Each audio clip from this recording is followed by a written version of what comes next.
Hey guys, welcome to this week's podcast episode. I'm really excited about today's guest of the day. Her name is Jennifer McCormack. She's a business mindset hypnotherapist and kinesiologist. And I'm fascinated with her story, her skill set. And I love it when entrepreneurs can combine mindset and talking about physiology, getting into your body state flow. And I hope she can provide something inspiring and that the audience can take away with. So, Jennifer, welcome. Thank you, Christopher. Thank you so much for having me here. Yeah, I know we connected through Podmatch, and you've got quite an interesting skill set that I would love for you to share with the audience. So, talk about your story and your background, and we'll dive right into the conversation. Yeah, I do have an interesting skill set, and it's not a skill set that you normally come across the combination of modalities, but I've done it very strategically. So, back years ago, I actually spent 20 years in the rag trade, in the fashion industry, and got to a point in my career where on paper everything looked amazing, right? We climbed the corporate ladder, we had the six-figure jobs, everything was perfect. You traveled, you went overseas 3-4 times a year, you're at the top of your game. But I was burnt out, and I started to have children where I thought that I could just be one of those mums that went to work, husband stayed home, look after the kids. But when you have that little bubba in your hand, it's such a different story. And I didn't want to go back. And I've always been to seeing a kinesiologist throughout my life, and something just flipped one day. I went, I want to study this. I don't know where it's going to go, but I want to learn this modality. And from that, I started working with babies that couldn't sleep. So we dealt a lot with birth trauma. And then I did a good 5 years in gut health. So the clients would come to me when they had been to all the specialists, all the natural therapies, they'd done all the elimination diets, and they weren't getting results. They were still having bloating. They were still having all the symptoms, all the IBS symptoms. So what I worked on with them was the anxiety, was the stress that was making them feel sick. And it was one day I was working with a fellow kinesiologist, and we were working on some gut health stuff. And we noticed the more we improved her gut health through releasing the stress and tension throughout her body, the more her business was growing. And so we got intrigued and we're like, is this just a coincidence? Or can we flip the switch here somehow to ask the body to focus on a business growth instead of physical healing? Because with kinesiology, we have two bits of information that we input into the body. One, which is where we're at now, what's happening. What's happening is the bloating. What's happening is, the inconsistency with our diet and how we're reacting to food. And then we have a goal. Well, we want no bloating. We want to be able to eat what we want to eat to a certain extent. We want to know how our body's reacting to things. So we're like, okay, well, what happens if we input into the body and tell the body, because our body is an internal guidance of subconscious information that knows how to heal better than we do consciously. So what if we tell the body we want 12 clients instead of 10 and see what happens? And we were intrigued that this started to work. And so we took her from 10 clients to 12 clients to 15 clients a week. And we're like, there is something in this. So I started to do more case studies. And I wanted to see why this worked, how this works, what was the broad spectrum of all of this. So my first case study was a business strategist. So I'm like, I really like this because she has the strategy on how to make businesses work. That's one thing I don't have, but what I do have is the energetics behind it. So she came to me, this business strategist, and she was going through a real lull period in her business where she was not only not making money, she was borrowing money to survive. So I'm like, okay, this could be an interesting case study. And I said to her, what is your goal for this month? Let's work for every week for a month, see what happens. She goes, my goal, I need $10,000. I'm like, okay, let's do it. So inputting that into the body, we want $10,000 in the next 4 weeks. We worked on things like how she looked at business, because she came from a family of employees. So business appeared to her and her family and her heritage as very risky. So she had this underlying belief that doing business was a risk. We worked on emotions that she was holding. We worked on the stresses. We worked on creating a routine for her where it helped her get into her flow. So that looked like things like focusing on your goals. What structure do you need in your business? What do you need to do in the morning, whether that was, we worked for her, was the best thing was intermittent fasting. And so we worked out for her and her body what she needed to create a routine of flow. And so we did that every single week for 4 weeks. And at the end of the 4 weeks, I said to her, what is your tally? What's the income that you've brought in this month? Don't tell me it's nothing. It was $9,997. This is brilliant. So I've been doing that ever since. And while on one aspect for me, it's fun and games to play with numbers and, how much money can we bring in and how many clients we can bring in. But then I started to see, Christopher, the impact it was having in some of these women's lives. And it wasn't just about bringing in numbers.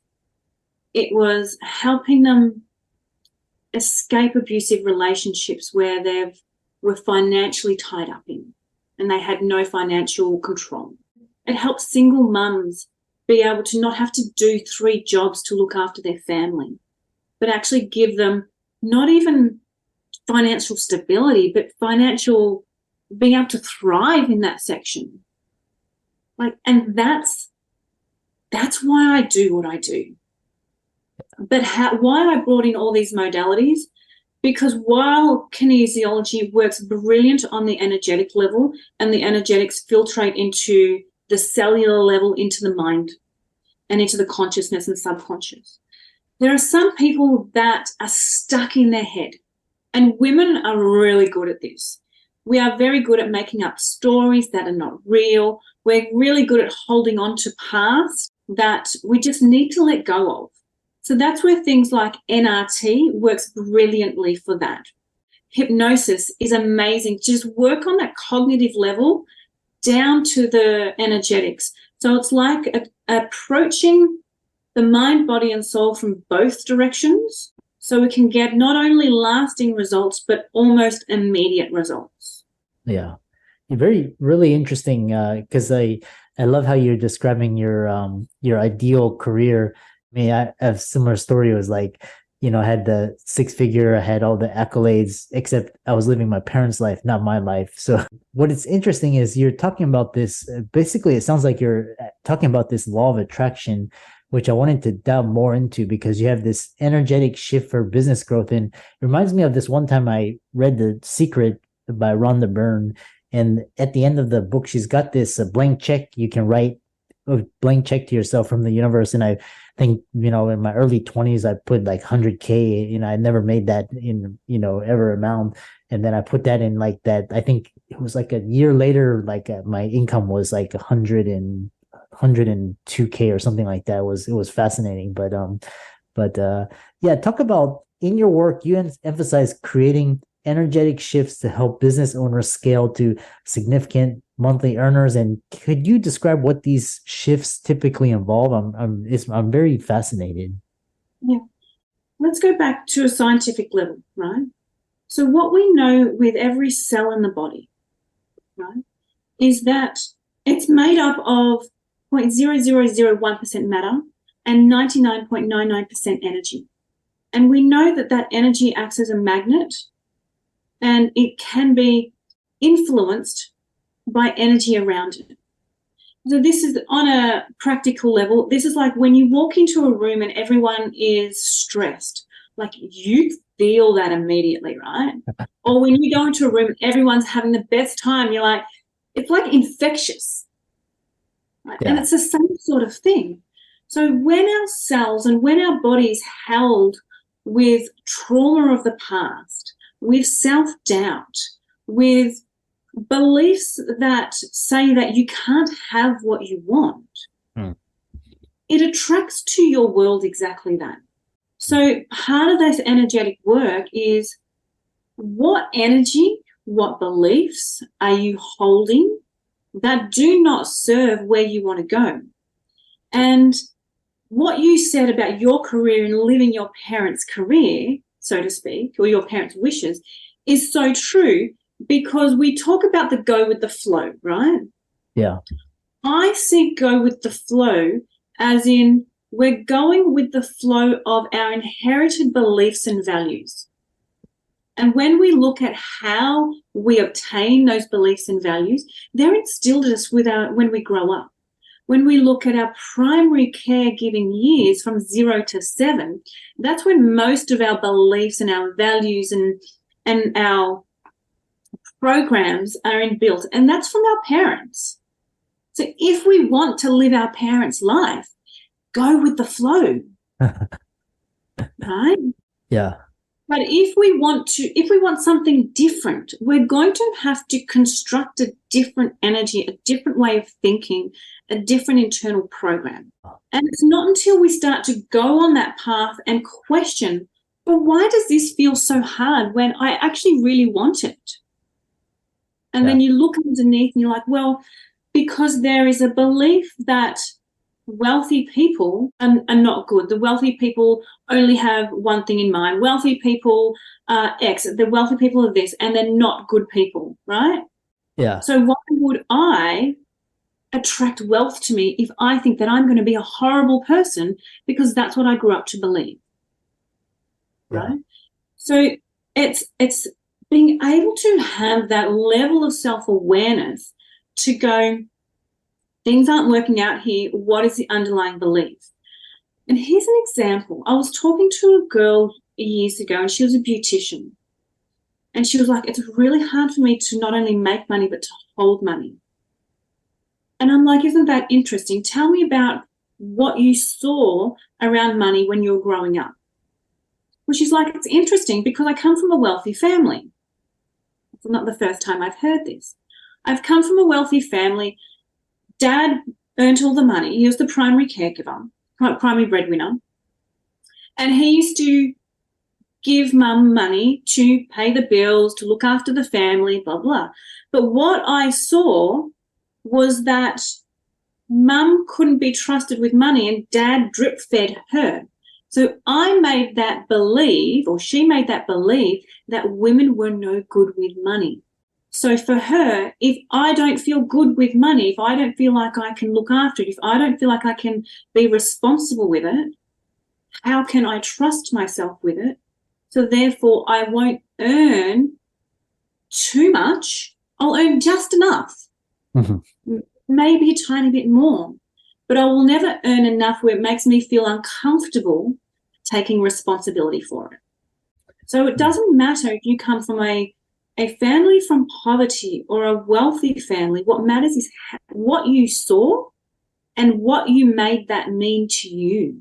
Yeah, it's really just kind of the law of attraction and manifesting, and just the way you describe things on a reconstructing things on an energetic level is really interesting. And so you've spoken about this impact of our parents earning on our own money mindset. Why do you think this connection exists, and how does it affect, us as business owners, entrepreneurs? Why does connection exist? Because in our younger years, we're sponges. We don't learn by doing, we learn by seeing. We take examples from our external world on how we should be, how we should behave, what we should think, what we should feel, how we should feel. So when we are 24/7 with mum and dad, like our parents, especially in those very early years, they're our pinnacle, they're our safety.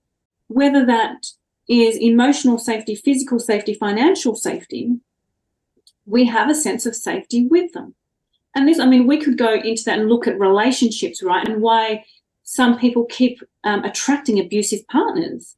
So there's a sense of safety in that if there was a level of toxicity in your household as you were growing up. It's normal. It's your comfort zone.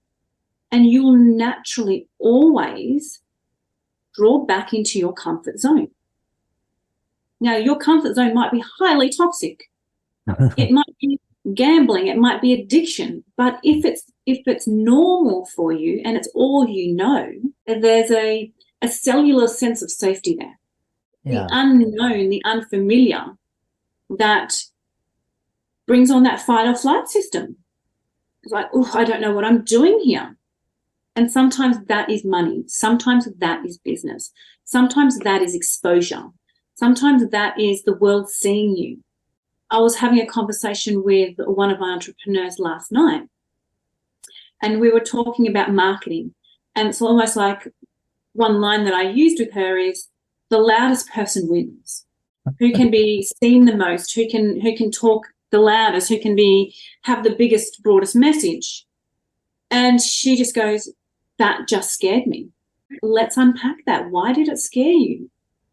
Because it shows in her a level of vulnerability. What if I get caught out? What if that I'm not good enough? And all these underlying beliefs that we have around being seen and being heard, especially when we look at women. It's a relatively new thing for women to be in business. It's a relatively new thing for them to have their own platform. So there's some women still have ingrained in them this belief that I need to be quiet. I need to sit in the corner and observe. And so when it's time for them to do business and to be seen, be heard, because that's how we obtain customers, that there is a nervous system dysregulation that happens that we've got to make our new comfort zone. Yeah. So business is a very big personal development journey unless you come from an entrepreneurial background, right? And then it's not necessarily about just going with that flow. It's how I perceived that journey in my parents and what I made that mean to me. Did Dad bring me on board in his company and made me feel like it was okay for me to work in there as well and experience that flow? Or was he always, this is my thing and you're there and let me do my thing, right? And then did you make that mean that Dad was the entrepreneurial one, he was the business mind, not me? So it always goes to, how did you perceive everything, and is that in alignment with where you want to go? Yeah. I always say that where you are now is based on the beliefs, the values, the programming, the thoughts that you have in this moment, or you've had before to get to this moment. If you have a goal that's over here, it's over here because you currently do not have the beliefs, the values, the understanding, maybe even the knowledge that is needed to be here. Once you do, you are here. So there's always where's the gap and how do I close it? Yeah. Yeah. And kind of a follow-up question is, what are some of the ways in which emotional trauma can be healed, and what advice would you give to entrepreneurs wanting to heal these types of emotional trauma? How do we heal emotional trauma? To be honest with you, Christopher, there's so many ways. And I love my modalities because they work for me.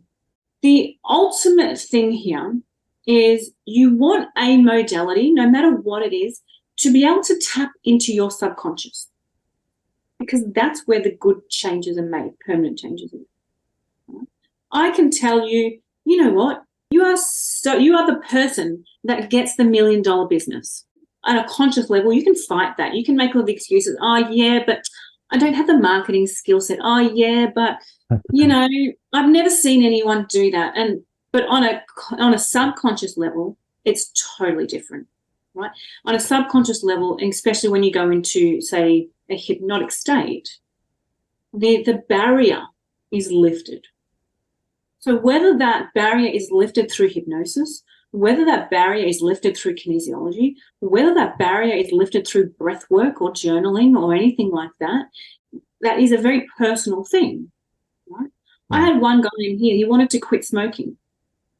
And I looked at him and went, hypnosis will not work for you because you don't want to quit smoking. Your wife wants you to quit smoking. And there is a big difference when it comes to intention. That is a really good example of you've got to want to change. Yeah. There are so many people that are stuck to their trauma. Their trauma is part of their identity, part of who they are. And the question gets to be, who are you without that? Who are you if you drop the story? Who are you if you never speak about that again? Yeah. Do you even know who that is? So years ago, I was attracting a lot of women that had gone through some sort of sexual abuse. Mm. And one woman in particular, we unraveled this, that when she was getting abused, that her abuser would pay her afterwards to keep her quiet. So she had this association with money that never felt good. She found it so difficult to receive money because it always reminded her of these incidences when she was younger. Mm-hmm, mm-hmm. So part of it gets to be, are you ready to let that story go? Letting it go does not mean that it was right. It doesn't mean that it was okay. It doesn't mean you need to reconnect with those people. And I'm talking about any situation here. But what it means is that you get to let go of the emotional attachment. And that energetic emotional attachment is what is the driver that keeps the trauma alive. It's not actually the trauma itself, especially when it comes to years down the track. It's the emotional attachment that we have to it. Mm-hmm. It's the injustice. It's the hurt. It's the pain. Yeah. And the moment we can let go of that aspect of it, our life can change. Which brings me kind of this idea of forgiveness, because Oprah was saying that basically you don't condone what happened, but you let it go. And my follow-up question is, so for example, forgiveness, right? Just a hypothetical scenario is, let's say, client, you just suffer horrible abuse, and then let's say, 20, 30 years later, he or she encounters their perpetrator, and the perpetrator is either bleeding out or dying. What is forgiveness in that context? Does he or she save that person, or does he or she person, let that person suffer? And then I'm just curious about that. It's a really good point. And what you say about Oprah is very true. Forgiveness is not about condoning what has been done, but it's the ability to let go, right? It's the ability to leave the past in the past.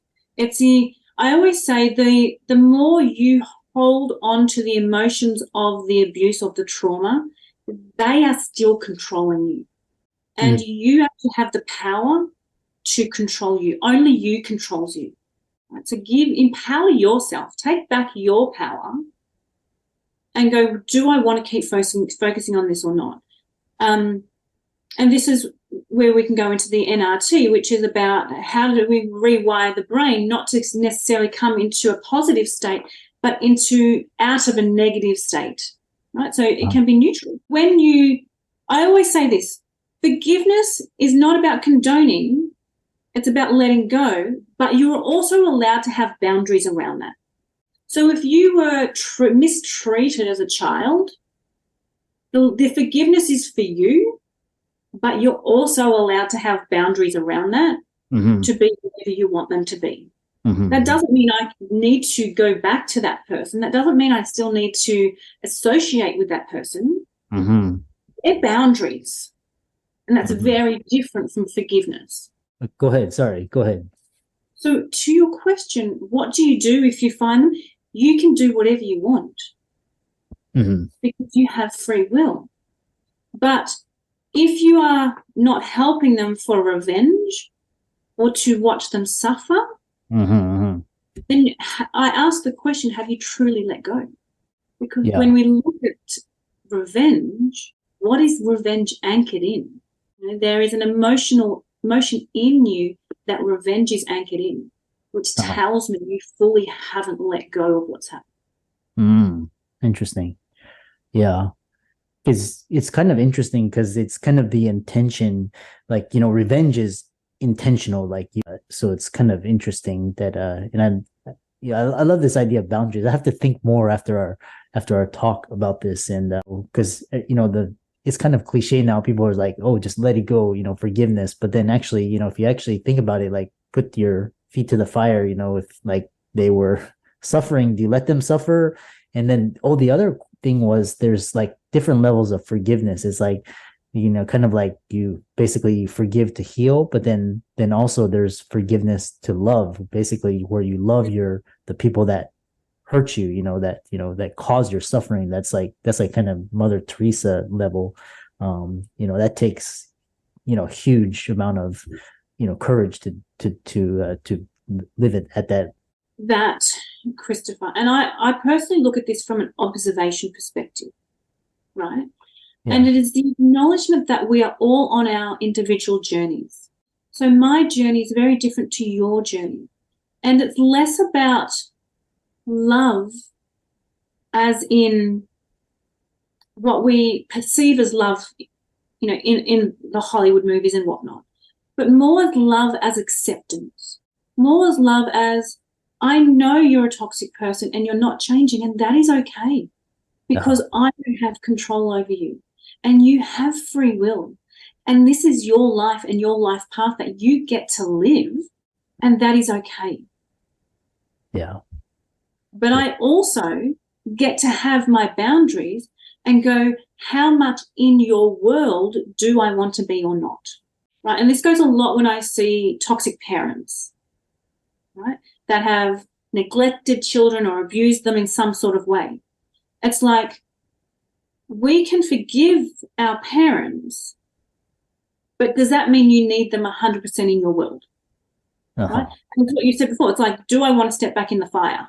Yeah. So there's those different elements of, I get to respect who you are, where you are, how you do life, and knowing that it's not the way that I do. But that's okay, because that's the choices that you get to make. Yeah. Yeah, fascinating. And if I like them, I will bring you into my world. But I have a choice and boundaries and values and standards that I need to honor within myself. Yeah, fascinating. Yeah, I need to have you on a future episode, because you talk about, you have so many different modalities that we can contribute to achieving business, health, and wellness goals, and kind of you can make the kinds of results and transformations, talking about, quantum transformations, which is really interesting. How can people check out your website, your work, follow you on social media, reach out to you, etc.? So I'm on social media, is on Instagram mainly. So I'm at Jennifer McCormack Wellness, and my website is jennifermccormack.com.au, because I'm in Australia. And for all the audience out there, that's why I love talking to entrepreneurs with just so much diverse skill sets and perspectives, kind of get things, kind of things that plague all of us. And all of our resources will be in the links and show notes. Be sure to give her a like, follow, share, comment, subscribe, check out her website, check out her work, reach out to her. And with that, thanks so much for an insightful conversation. Thanks, Christopher. I appreciate today.